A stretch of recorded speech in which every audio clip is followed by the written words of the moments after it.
Will freezing weather damage a hot tub, or can hot tubs freeze? They absolutely can, and it's actually one of the worst things to happen. Often, the thing that does a hot tub in is it will develop a plumbing leak, and most hot tubs aren't really built to be serviceable. So when you buy the hot tub, you buy the one with all the bells and whistles. It's got 50 jets, 75 jets, 100 jets. That's great from the jet massage aspect of things, but when you look at the plumbing side of things, it's like spaghetti under there. And in an ideal world, a serviceable hot tub is one where you can open the cabinet and you can access these pipes. You can see them. You can physically see what's going on. And it definitely looks like spaghetti in there with some of these hot tubs. But unfortunately, with a lot of hot tubs, they use foam to help hold the structure of the hot tub together, to give it some rigidity and some support, as well as to add some insulation benefits.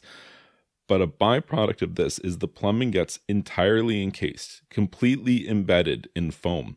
And in the event that you ever had a leak, which is what your concern would be if you experienced freezing weather with a hot tub, or you just let a hot tub sit all winter and freeze, you could have 1, 6, 25 leaks in your hot tub. And even with a serviceable model, one where you can see what's going on, that's a lot of work to get in there and you run the hot tub and find all these leaks. And then it's hard to, you can't just, okay, well, I'll make this repair. No, you have to drain the hot tub and dry everything up so you can glue in some fittings, and then you fill it again, and then you find another leak. It's like a whole process. If those pipes are encased in foam, that becomes infinitely harder. And you have to often tip the hot tub on its side, which it's a problem because it's very heavy, because the foam has been absorbing water and it will sag under its own weight. And then you have to just start digging out of the foam like some sort of rabid raccoon until you can find all of the different leak points, which again could be 1, 6, or 25 different places. And you have to keep flipping the hot tub back down and refilling it to test it. And it's honestly a nightmare. And so you definitely want to avoid letting a hot tub freeze. And if you had to let one sit over a winter season and you were not able to operate it, you would definitely want to invest in the time and energy to winterize it properly, which just means evacuating all of the water out of the hot tub. And that's something that sounds a lot easier to do than it is to actually accomplish.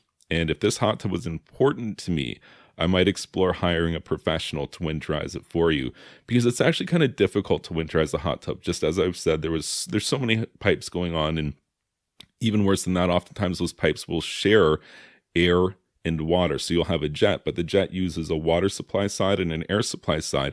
And unless you have specialty plugs, you can't always isolate from one side to the other. And it just makes testing and diagnosing a nightmare. And if you can avoid it at all costs, do not let your hot tub freeze, because often that is the thing which will kill an otherwise functional hot tub. Somebody lets it go or they don't use it, all the pipes freeze and break, and now you need a new hot tub.